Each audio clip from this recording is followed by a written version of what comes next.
আজকে ইসলামের ইতিহাসের এমন একজন মহান ব্যক্তি সম্পর্কে আমরা আলোচনা করতে চলেছি, যাকে মহান আল্লাহ তাআলা সারা বিশ্বের বাদশা বানিয়েছিলেন, যিনি চিরজীবন বেঁচে থাকার জন্য আবে হায়াতের সন্ধানে গিয়েছিলেন।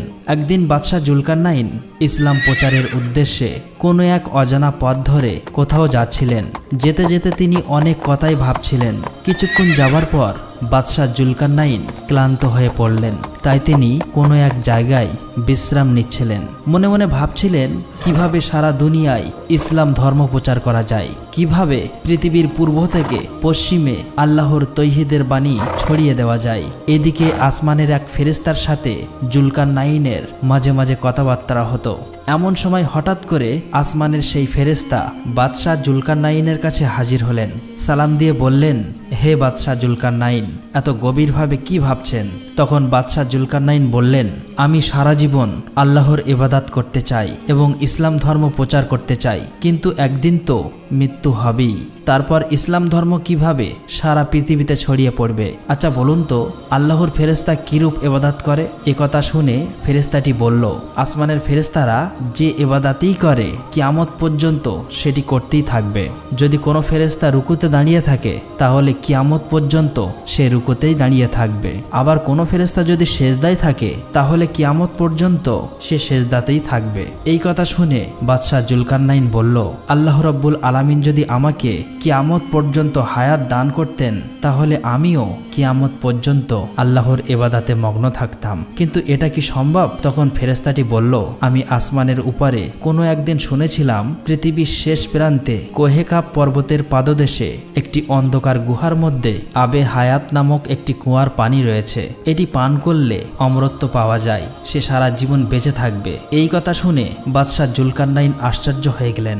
অতঃপর ফেরেশতাটি সালাম গ্রহণ করে বিদায় নিলেন। এবার বাদশাহ জুলকারনাইন চিন্তা করতে করতে রাজ দরবারের দিকে ফিরে আসতে লাগলেন। আল্লাহ রাব্বুল আলামিন বাদশাহ জুলকারনাইনকে সারা পৃথিবীর বাদশা বানিয়েছিলেন। তিনি পৃথিবীর পূর্ব থেকে পশ্চিমে ভ্রমণ করেছিলেন। পরের দিন বাদশাহ জুলকারনাইন রাজ দরবারে একটি জরুরি মিটিংয়ের আয়োজন করলেন। বাদশাহ জুলকারনাইনের প্রধান উপদেষ্টা ছিলেন খিজির আলাইহিস সালাম, আর ছিলেন আল্লাহর প্রিয় লোকমান হাকিম, আরও ছিলেন জ্ঞানী গুণী আল্লাহওয়ালা বুজুর্গ দরবেশ। বাদশাহ জুলকারনাইন তখন সবাইকে জিজ্ঞেস করলেন, আবে হায়াতের পানি সম্পর্কে আপনারা কি কেউ কিছু জানেন? তাহলে বলুন। উপস্থিত বিশিষ্ট ব্যক্তিদের মধ্য থেকে একজন বিশেষজ্ঞ বললেন, হুজুর, আমি হযরত আদম আলাইহিস সালামের এক নসিহতনামা পাঠ করে দেখলাম। তিনি বলেন, আল্লাহ তাআলা এই পৃথিবীতে আবে হায়াত নামক এক সুস্বাদু সাদা তরল পদার্থ প্রেরণ করেছেন, যা মানুষ একবার খেতে পারলে কিয়ামত পর্যন্ত তার আর মৃত্যু হবে না। তবে আবে হায়াতের অন্ধকারের গভীরতা অনেক, সেখানে যেতে হলে দামি কোনো মণিমুক্তা পাথর নিয়ে যেতে হবে, নয়তো পথ হারানোর সম্ভাবনা আছে। অপরদিকে থাকা অন্য একজন বলল, আমিও শুনেছি আবে হায়াতের পানি দুধের চেয়েও সাদা, মধুর চেয়েও মিষ্টি। এই পানি পান করলে কিয়ামত পর্যন্ত বেঁচে থাকা যাবে। এটি পৃথিবীর শেষ প্রান্তে কোহেকাব পর্বতের পাদদেশে অবস্থিত। তখন বাদশাহ জুলকারনাইন বলল, আমার রাজত্বের ক্ষমতা ও দায়িত্ব আপনাদের কাছে দিয়ে আমি আবে হায়াতের সন্ধানে যেতে চাই। অতঃপর বাদশাহ জুলকারনাইন একজন দায়িত্বশীল ব্যক্তির নিকট রাজ্য পরিচালনার দায়িত্ব দিয়ে 12 বছরের জন্য আবে হায়াতের সন্ধানে বেরিয়ে পড়ার প্রস্তুতি নেন। হযরত খিজির আলাইহিস সালামকে কাফেলার প্রধান নিযুক্ত করেন। অন্ধকার দেশে আলোর প্রয়োজন, তাই বাদশাহ জুলকারনাইন রাজকোষ থেকে 2টি উজ্জ্বল মানিক নিয়ে একটি খিজির আলাইহিস সালামকে দিয়ে দিলেন এবং আরেকটি নিজে রেখে দিলেন। অতঃপর খিজির আলাইহিস সালাম তার সৈন্যসহ প্রয়োজনীয় খাবার নিয়ে আবে হায়াতের সন্ধানে বেরিয়ে পড়লেন। বাদশাহ জুলকারনাইন প্রথমে পৃথিবীর পূর্ব প্রান্তের দিকে যাত্রা করলেন। যেতে যেতে তারা অনেক ধরনের আজব এবং নতুন অনেক প্রাণী দেখতে পেলেন। তখন জুলকারনাইন সেখানে থামলো এবং সৈন্যদের জিজ্ঞেস করলেন, আপনারা কি বলতে পারবেন এটা কোন প্রাণী? সৈন্যরা বলল, হুজুর, এই ধরনের প্রাণী সম্পর্কে আমাদের পূর্বে কোনো ধারণা ছিল না, অতএব এটিও আল্লাহ রাব্বুল আলামিনের সৃষ্টির এক প্রাণী। যেতে যেতে তারা যখন এক নদীর তীরে অবস্থিত হলেন, সেখানে উপস্থিত হয়ে তারা দেখলেন নদীতে এক ধরনের মানুষ বসবাস করছে, যাদের সম্মুখ মানুষের ন্যায়, আবার পিছন মাছের ন্যায়। এমনকি তারা নদীর নিচেও বসবাস করে। তারা কখনো কথা বলে না এবং মানুষের সাথে চলাফেরা করে না। এটি দেখে জুলকারনাইন সৈন্যদের বললেন, আপনারা কি এই ধরনের মানুষ্য জাতি পূর্বে কোনোদিন দেখেছেন? তখন সৈন্যরা বলল, হুজুর, দেখা তো দূরের কথা, এমন মানুষ্য জাতির কথা আমরা পূর্বে কোনোদিনও শুনিনি। এবার জুলকারনাইন বলল, যাও তাদের দুজনকে ধরে আনো। সৈন্যরা বলল, হুজুর তাদের ধরে কি করব? জুলকারনাইন বলল, পরীক্ষা করে দেখা হবে আসলে তারা সত্যি কি মানুষ না অন্য কোনো প্রাণী। জুলকারনাইনের কথা মতো সৈন্যরা তাদের কাছে গেল, কিন্তু তারা কোনো প্রতিবাদ করল না, চুপচাপ ওখানেই বসেছিল। এবার সৈন্যরা তাদের দুজনকে ধরে আনলো। তারপর অনেক পরীক্ষা নিরীক্ষা করার পর দেখলো তারা আসলে মানুষের কোনো গুণাবলী নয়, আসলেই এরা একটি মৎস্য জাতি। তাই তাদের কিছু না বলেই পুনরায় নদীতে ছেড়ে দিলেন। অতঃপর সময় বিলম্ব না করে জুলকারনাইন ও তার সৈন্যরা সামনে এগোতে লাগলো। কিছু দূর পর একটি স্থানে প্রবেশ করলো। সেখানে গিয়ে তারা একটি আজব মনুষ্য জাতি দেখতে পেল। তারা পশুর ন্যায় চার পায়ে হাঁটে এবং তারা পাল বেঁধে জঙ্গলের গুহার ভিতরে বসবাস করে। জুলকারনাইন ও তার সৈন্যদের দেখে তারা এদিকে ওদিকে পালাতে লাগলো। তখন জুলকারনাইন তার সৈন্যদের বলল, এগুলো কোন ধরনের মনুষ্য জাতি? এদের নাম কি জানেন? সৈন্যরা বলল, হুজুর জানি না। জুলকারনাইন বলল, আপনারা তো এর আগে অনেক গভীর জঙ্গল দিয়ে যাত্রা করেছেন, তখন কি এমন মনুষ্য জাতি দেখেছেন? সৈন্যরা বলল, হুজুর এমন জাতি দেখা তো দূরের কথা, এর পূর্বে এমন মনুষ্য জাতির কথা কারো মুখে শুনিনি। তখন জুলকারনাইন বলল, যাও তাদের মধ্য হতে কোনো একজনকে ধরে আনো। সৈন্যরা বলল, হুজুর তারা তো আমাদের দেখে ভয়ে পালাচ্ছে, তাহলে ধরে এনে কি করব? জুলকারনাইন বলল, তাদের আবারও পরীক্ষা করে দেখা হবে তারা আসলে কি মনুষ্য জাতি। অতএব সৈন্যরা যখন তাদের কাছে গেল, তারা সবাই ভয়ে ভীত হয়ে গুহার মধ্যে ঢুকে যাচ্ছে। সৈন্যরা তাদের মধ্য থেকে একজনকে ধরে আনলো এবং পরীক্ষা করে দেখলো তাদের আকৃতি মানুষের ন্যায়, কিন্তু তাদের কোনো বুদ্ধি নাই। তারা খুব ভীতু এবং অন্য কোনো জাতিকে দেখে তারা জঙ্গলের গুহার মধ্যে পালাতে ব্যস্ত হয়। অতঃপর বাদশাহ জুলকারনাইন সেখানে সময় বিলম্ব না করে সম্মুখে অগ্রসর হলেন। পুনরায় এক পথ ধরল। যেতে যেতে দুই পাহাড়ের মধ্যবর্তী স্থানে পৌঁছালো। পাহাড়ের মধ্যবর্তী স্থানে এসে এমন এক সম্প্রদায়কে দেখল যারা তার কথা কিছুই বুঝতে পারছিল না। তবে আকার ইঙ্গিতে বাদশাহ জুলকারনাইন তাদের কথা বোঝার চেষ্টা করলো এবং তারা বলল, হুজুর আপনার মতো ন্যায় সৎ বাদশাহ আমাদের মাঝে উপস্থিত হওয়ায় আমরা গর্বিত। তারা বলল, হে জুলকারনাইন, ইয়াজুস মাজুস নামের মানুষরূপী দৈত্যের এক সম্প্রদায় এই জমিনে খুবই অশান্তি সৃষ্টি করেছে। তারা যখন বার হয় তাদের ভয়ে সবাই ঘরবাড়ি ছেড়ে অন্য জায়গায় আশ্রয় নিতে হয়। তারা সবকিছু ক্ষতি করে দেয়, এমনকি খাদ্য পশু সবকিছু খেয়ে শেষ করে দেয়। তাদের সংখ্যা এত বেশি যে তাদের সাথে আমরা যুদ্ধ করে পারি না। তাদের থেকে আমাদেরকে রক্ষা করুন। অতএব হে জুলকারনাইন, আমরা কি চাঁদা করে আপনাকে কিছু অর্থ দেব যাতে আপনি তাদের মাঝে একটি বড় প্রাচীর করে দিতে পারেন? তখন জুলকারনাইন বলল, আল্লাহ তাআলা আমাকে যে পরিমাণ অর্থ ও ক্ষমতা দিয়েছেন তাই যথেষ্ট। অতঃপর আপনারা আমাকে শ্রম দিয়ে সাহায্য করুন, আমি তোমাদের এবং ইয়াজুস মাজুজের মাঝে একটি প্রাচীর তৈরি করে দেব। অতঃপর বাদশাহ জুলকারনাইন তাদের চরিত্র এবং কার্য সম্পর্কে জানতে চাইলেন। তখন তারা বলল, কতগুলো আছে লম্বা মানুষের মতো, জিহ্বাটা বিশাল বড়, আবার কারো কারো মানুষের ন্যায় শরীর, পশুর মতো চেহারা, তাদের বিশাল লম্বা দুটি কান আছে, আবার কারো দুটি শিং আছে। তবে অনেক মনীষীগণ এবং তাফসীরকারক ইয়াজুস মাজুস সম্পর্কে এক এক বর্ণনা দিয়েছেন। অতঃপর এই কথা শোনার পর জুলকারনাইন বলল, তোমরা আমার নিকট লোহার পাত সংগ্রহ করে আনো। অতঃপর পরের দিন সৈন্যরা মাটি খুঁড়ে লোহা ও তামা সংগ্রহ করতে লাগলো। যখন উভয় পর্বতের মধ্যবর্তী স্থান লোহা দ্বারা পূরণ করা হলো, তখন জুলকারনাইন বললেন, তোমরা চুলায় আগুন ধরাও এবং লোহায় তাপ দিতে থাকো। যখন লোহা উত্তপ্ত হয়ে গলে যাবে তখন গলিত তামা নিয়ে এসে তাতে ঢেলে দেবে। এইভাবে এখানে একটি বিশাল বড় প্রাচীর নির্মাণ করা হলো। এরপর থেকে ইয়াজুস মাজুস তারা কখনোই এই পাঁচিল ভেদ করে আসতে পারেনি। তিনি এই কাজ সমাধান করার পর বললেন, এটা আমার আল্লাহর অনুগ্রহ। বাদশাহ জুলকারনাইনের এমন ক্ষমতা দেখে সেখানকার লোকেরা ইসলাম ধর্ম গ্রহণ করলেন। কিয়ামত পর্যন্ত তারা ইয়াজুস মাজুজের অত্যাচার থেকে নিরাপদ থাকবে বলে হাদিস থেকে উল্লেখ পাওয়া যায়।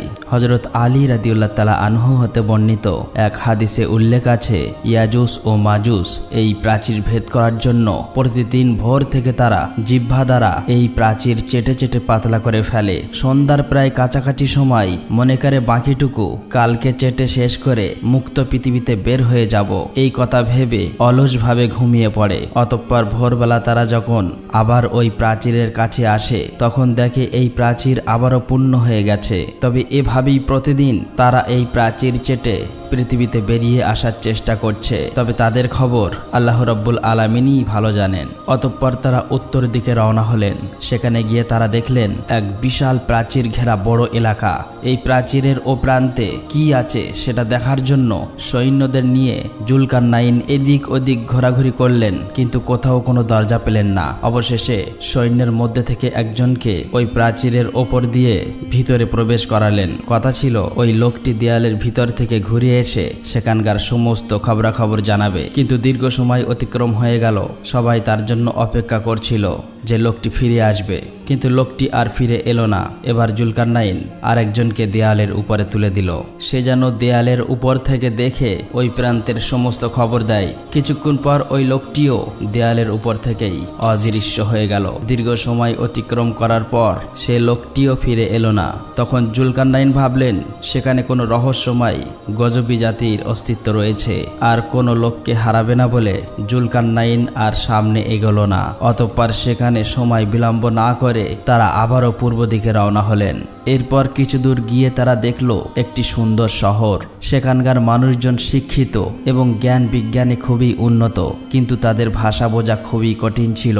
বাদশাহ জুলকারনাইনকে দেখে তারা সালাম গ্রহণ করলে তারা বলল, হে জুলকারনাইন, আপনি এখানে আসায় আমরা খুবই খুশি হলাম। তখন বাদশাহ জুলকারনাইন তাদেরকে কলেমার দাওয়াত দিলেন। আল্লাহ এক, আল্লাহ ছাড়া কোনো উপাস্য নাই, এই কথাটি তারা এক বাক্যে কবুল করে নিল। তারা ছিল বুদ্ধিমান জাতি, তাই তারা সময় বিলম্ব না করে ইসলাম ধর্ম গ্রহণ করলো এবং তাদেরকে যথেষ্ট সম্মান ও শ্রদ্ধা করলো এবং দীর্ঘদিন তাদের মাঝে থেকে তাদের ভাষা শিখে নিল। সেই শহরের একটি লোকও তার সামান্যতম বিরোধিতা করেনি। জুলকারনাইনের হেদায়েতের জিন্দেগির মধ্যে এত সহজে আর কোনো জাতিকে তিনি হেদায়েত করাতে পারেননি। যখন সেখানে আর একটিও লোক ঈমান গ্রহণে বাকি ছিল না, তখন তিনি সেখান থেকে পূর্ব দিকে যাত্রা করেন। জুলকারনাইন কিছুদিন পথ অতিক্রম করার পরে আবারও তিনি এক সমুদ্রের তীরে এসে পৌঁছালেন। সেখান থেকে সামনে যাওয়ার জন্য কোনো ব্যবস্থা পেলেন না, তাই তিনি আস্তে আস্তে সামনের দিকে এগোতে লাগলেন। তখন সৈন্যরা বলল, হুজুর, সমুদ্রের ওই কিনারায় একটি সুন্দর শহর দেখা যাচ্ছে। জুলকারনাইন সেখানে যাওয়ার জন্য আগ্রহ প্রকাশ করলে কিন্তু সৈন্যরা বলল, হুজুর, ওখানে যাওয়ার জন্য সমুদ্র পার হতে হবে, কিন্তু এখানে তো কোনো নৌকা বা কিছুরই ব্যবস্থা নেই। জুলকারনাইন তখন ভালো করে লক্ষ্য করে দেখলেন তার ভয়ে সেখানকার লোক সবকিছু লুকিয়ে রেখেছে। অতঃপর জুলকারনাইন সৈন্যদের বলল, যাও, তোমরা জঙ্গল থেকে কিছু গাছ কেটে ওই গাছের গুঁড়ি নিয়ে আসো এবং সেটা দিয়েই ভেলা বানাও, তাতে করেই ওই কিনারায় পৌঁছে যাব।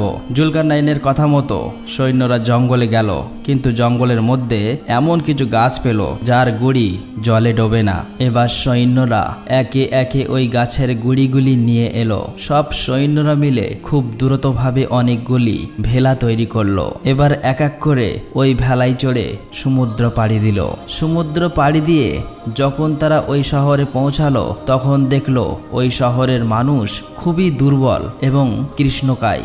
যখন জুলকারনাইন তাদেরকে জিজ্ঞেস করলো, আপনারা এত দুর্বল কেন? তারা বলল, আমাদের এখানে সম্পদ যথেষ্ট রয়েছে, সম্পদের কোনো অভাব নাই, কিন্তু খাদ্যের খুবই অভাব। আমরা রেশন পদ্ধতিতে খাদ্য পেয়ে থাকি। এই কথা বলে তারা জুলকারনাইনকে সম্মান প্রদান করলো। সেখানে থাকা একদল মানুষ বহুমূল্যবান পাথর, হীরা, মুক্তা, মানিক এনে জুলকারনাইনকে উপহার হিসেবে দিলেন। এখানকার মানুষের নরম মেজাজ ও ভদ্রতা দেখে জুলকারনাইন খুবই খুশি হলেন এবং তাদের মাঝে কলেমার দাওয়াত দিলেন। একে একে শহরের সকলেই ইসলাম ধর্ম গ্রহণ করলেন। এভাবেই বহুদিন ধরে পথ চলতে চলতে তারা শেষ পর্যন্ত পৃথিবীর একেবারে পূর্ব দেশে এসে পৌঁছালেন। আরো অগ্রসর হয়ে ককেশাস পর্বত এলাকায় পৌঁছে তারা পথ হারিয়ে ফেললেন। সকলেই সহপাঠী থেকে আলাদা হয়ে পড়লেন। দীর্ঘ 1 বছর ধরে তারা একে অপরের থেকে আলাদা হয়েই ঘুরলেন। মাঝে মধ্যে তারা মিলিত হয়েছে, আবারও পথ হারিয়ে ফেলেছে। এমন সময় খিজির আলাইহিসসালাম অন্যরকম অন্ধকারাচ্ছন্ন জায়গা দেখে ধীরে ধীরে সামনে এগিয়ে যান। তিনি যতই সামনে এগিয়ে যায় তত গভীর অন্ধকারে হারিয়ে যায়। তখন তিনি নিজের কাছে থাকা সেই উজ্জ্বল মানিক বের করে তার আলোতে সামনে এগোতে থাকে। তিনি আরো সামনে এগিয়ে গিয়ে এক শ্বাসরুদ্ধকার স্থানে পৌঁছে একটি কূপ দেখতে পান। কূপের কাছে গিয়ে তিনি কূপের পানির যে রং দেখলেন, তিনি এটি আবে হায়াত বলে ধারণা করলেন। তখন তিনি 2 হাত ভরে পানি উঠিয়ে পানি পান করলেন। মধুর চেয়ে মিষ্টি, দুধের চেয়েও সাদা এবং মেশকের চেয়েও অধিক ছিল তার সুগন্ধি। তিনি ওখানে পেট ভরে আবে হায়াতের পানি পান করলেন এবং আল্লাহর শুকরিয়া আদায় করলেন। তাতে খিজির আলাইহিস সালামের কয়েকদিনের ক্ষুধা ও তৃষ্ণা দূরীভূত হলো, শরীরের নতুন শক্তির সঞ্চয় হলো এবং চেহারা উজ্জ্বল বর্ণ ধারণ করলো। অতঃপর তিনি জুলকারনাইনকে পানি পান করাবে বলে আশা করে পিছনের দিকে রওনা হলেন। হযরত খিজির আলাইহিস সালাম যেখানে পৌঁছাতে অনেক দিন হেঁটেছিলেন, সেখান থেকে বের হতে তার 10 ভাগের 1 ভাগ সময়ও লাগেনি। অল্প সময়ের মধ্যে তিনি অন্ধকার থেকে বেরিয়ে এসে জুলকারনাইনকে খুঁজতে লাগলো। দীর্ঘ সময় পর কয়েকজন সৈন্যর সাথে তার দেখা হলো। তারা খিজির আলাইহিস সালামকে দেখে চিনতে পারল না। তখন সৈন্যরা বলল, আপনি কে আর এই অন্ধকারাচ্ছন্ন এলাকায় কি করছেন? খিজির আলাইহিস সালাম কিছুক্ষণ চুপ থাকলেন, তারপর বললেন, আমি খিজির আলাইহিস সালাম। অন্যরা বলল, আপনাকে তো চিনতেই পারলাম না, আপনার চেহারার এমন পরিবর্তন হলো কিভাবে? তখন খিজির আলাইহিস সালাম বললেন, আমি আবে হায়াতের পানি পান করেছি। আসলেই আবে হায়াতের পানি পান করার পর হযরত খিজির আলাইহিস সালামের চেহারার এমন উজ্জ্বল হলো যাতে পূর্বের চেহারার সাথে কোনো মিল ছিল না। তাই সৈন্যদের সাথে কথা বলে তার পরিচয় দিতে হয়েছে। খিজির আলাইহিস সালাম সৈন্যদের কাছে বললেন, জুলকারনাইন কোথায় আছে? তারা বললেন, তিনি 1 বছর পূর্বে তাদের থেকে আলাদা হয়ে কোথায় গিয়েছেন, তার কোনো খবর তাদের জানা নেই। এদিকে জুলকারনাইন বিচ্ছিন্ন অবস্থায় বহু পথ ঘুরে ঘুরে এক অন্ধকার গুহায় প্রবেশ করলেন। অনেক ভিতরে প্রবেশ করে জুলকারনাইন একটি বিরাট অট্টালিকা দেখতে পান। আস্তে আস্তে তিনি অট্টালিকার কাছে গিয়ে দেখেন দরজায় বিশাল বড় আকারের একটা মোরগ। তারা মানুষের মতো কথা বলতে পারে। জুলকারনাইনকে দেখা মাত্রই মোরগ বলল, হে পৃথিবীর আদিবাসী বাদশা জুলকারনাইন, আপনি কি জন্য এখানে এসেছেন? তখন জুলকারনাইন বলল, আমি আবে হায়াতের পানির খোঁজে এখানে এসেছি। যদি আবে হায়াত পেতাম তাহলে আবে হায়াতের পানি পান করে সারা জীবন বেঁচে থাকতে পারতাম। জুলকারনাইনের কথা শুনে মোরগ হাসতে হাসতে বলল, আল্লাহ রব্বুল আলামিন আপনাকে যে বিশাল রাজ্য এবং অফুরন্ত সুখ স্বাচ্ছন্দ্য দান করেছেন, তাতে আপনার মন ভরল না? এখন আপনি পৃথিবীতে কিয়ামত পর্যন্ত বেঁচে থাকতে চান? এতটা লোভে পড়া আপনার উচিত হবে না, কারণ পৃথিবীর বয়স শেষ। এখন গান বাজনার প্রচলন হয়েছে। পুরুষেরা নারীর বেশ ধারণ করবে এবং নারীরা পুরুষের বেশ ধারণ করে। তাছাড়া মানুষ বড় বড় ইমারত তৈরি করে দুনিয়ার আয়েশ আরামে বিভোর হয়ে থাকবে। আল্লাহর স্মরণ মানুষের মধ্যে থাকবে না। দিন দিন মানুষ অধঃপতনের দিকে অগ্রসর হবে। এই সময় আপনার কিয়ামত পর্যন্ত বেঁচে থাকার সার্থকতা কোথায়? এই কথা বলে তারা পালকগুলো ঝাপটাতে লাগলো। তখন অট্টালিকাগুলো মণিমুক্তা, জহরত, হিরে, পান্না নামক বহু মূল্যবান পাথরে পরিপূর্ণ হয়ে গেল। তখন মোরগ জিজ্ঞেস করলো, আপনি কি এইসব নিতে চান? তখন জুলকারনাইন বললেন, না, আমি এইসব চাই না। অতঃপর মোরগ বলল, তবে আপনি সামনের দিকে এগিয়ে যান, আরো কিছু জানতে পারবে। তখন জুলকারনাইন মোরগের কথা মতো সামনের দিকে এগিয়ে গেল। সামনের দিকে কিছু দূর গিয়ে দেখলেন ইসরাফিল ফেরেশতার ন্যায় একজন বিরাট বড় সিংহা নিয়ে দাঁড়িয়ে আছে। সে কোনো দিক তাকাচ্ছে না, শুধু আকাশের দিকে তাকিয়ে আছে। জুলকারনাইন সেখানে পৌঁছে ইসরাফিল ফেরেশতাকে সালাম দিলেন। অতঃপর ইসরাফিল ফেরেশতা তাকে বলে, হে জুলকারনাইন, তুমি কি উদ্দেশ্য নিয়ে এখানে এসেছো? জুলকারনাইন বললেন, আমি আবে হায়াতের পানি অনুসন্ধান করছি। আমি আবে হায়াতের পানি পান করে কিয়ামত পর্যন্ত বেঁচে থাকতে চাই। তখন ইসরাফিল ফেরেশতা জুলকারনাইনের কথা শুনে বলল, তোমার এই লোভ না করাই উত্তম। দীর্ঘ হায়াত লাভ করে কেউ আল্লাহ রব্বুল আলামিনের নৈকট্য লাভ করতে সক্ষম হয়নি। অতএব সোজা নিজের বাড়িতে ফিরে যাও এবং আল্লাহ রব্বুল আলামিন যে হায়াত দিয়েছেন তার শুকরিয়া আদায় করো। মনে রেখো, এই সময়ের মধ্যে যেন বেকার মুহূর্ত না কাটে। এই কথা বলার পর জুলকারনাইনকে এক টুকরো পাথর দিল এবং বলল, এই পাথর দ্বারা আমার কথাগুলো পরীক্ষা করো। অতঃপর জুলকারনাইন পাথর নিয়ে অন্ধকার এলাকা থেকে আলোর দেশে রওনা হলেন। প্রতিমধ্যেই মাটির উজ্জ্বল রং ধারণ করল। তার বিশিষ্ট সঙ্গী লোকমান হাকিমের নিকট জিজ্ঞেস করলেন, এটি এভাবে উজ্জ্বল হয়ে উঠছে কেন? তখন লোকমান হাকিম বলল, এটা মাটি নয়, এখানে মুক্তা, জহরত, ইয়াকুত ও ফিরোজা নামক মহামূল্যবান পাথরের স্তূপ। আপনার প্রয়োজন হলে নিতে পারেন। তখন জুলকারনাইন সেখান থেকে কিছু পাথর নিয়ে নিলেন। দীর্ঘ সময় পরে তারা অন্ধকার থেকে আলোর দেশে এসে পৌঁছালেন। তখন দেখলেন পথের কুড়ানো পাথরগুলো বাস্তবে কি অমূল্য পাথর, আর ইসরাফিল ফেরেশতা দেওয়া পাথরটি একটি বিড়ালের মাথার আকৃতির সাদা পাথর। এই পাথর সম্পর্কে জুলকারনাইন লোকমান হাকিমের কাছে জিজ্ঞেস করলেন, এটি তাকে দেওয়ার কারণ কি? তখন লোকমান হাকিম বলল, এই পাথর তাকে দেওয়ার উদ্দেশ্য হলো আপনাকে পৃথিবীর সবকিছুর লোভ পরিত্যাগ করা। আপনি এই পাথর পাল্লায় মেপে দেখুন, পৃথিবীর কোনো কিছুর ওজন পাবেন না, একমাত্র পাল্লায় মাটি ভর্তি করলে তার ওজনটা সঠিক পাবেন। এর অর্থ হলো পৃথিবীর সবকিছুর মূল্য বাস্তবতা বেকার এবং একমাত্র মাটির বাস্তবতাই সঠিক। অতএব মানুষের মাটির শরীর একদিন মাটিতেই মিশে যাবে। অট্টালিকা, প্রাসাদ, টাকা পয়সা, খাট, পলঙ্ক, ধন দৌলত কোনো কিছুই সঠিক নয়। অতএব সেই মাটিতেই চিরদিন থাকার জন্য প্রত্যেককে প্রস্তুত হওয়া প্রয়োজন।